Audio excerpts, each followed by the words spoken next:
What's good, everybody? It's Michael Alder here from CarpetExpertBlueprint.com doing a follow-up video on how you could turn your job site trash into cash.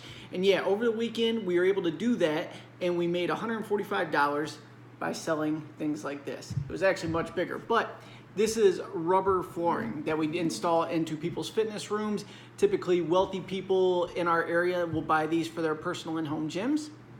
And due to the shape of the funky rooms, they never want to keep the excess material, and it's pretty expensive.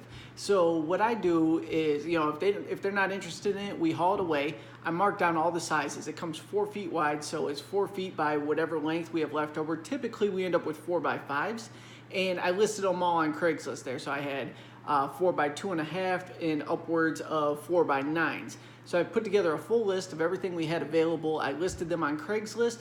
I hate Craigslist for this reason coming up. Phone blows up, everybody's coming to get them. Bunch of people flake, but 2 people follow through.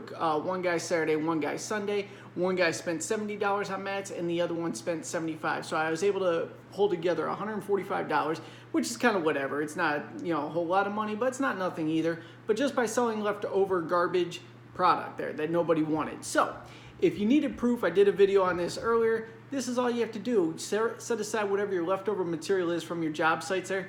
List it on Craigslist, list it in Facebook groups, unload that, turn it into cash, and then either pay off debt, go out, have fun, put it towards the holidays, whatever. Extra money is always good, and it's just another way to generate a new income stream. So I figured I'd just share this quick video on this. Thank you so much for tuning in. Oh, and if you want to get on a DIY toolkit giveaway, be sure to tap the subscribe button, head below the video to CarpetExpertBlueprint.com. Sign up there. Every week we pick a random subscriber and send them something cool. So thank you so much for tuning in.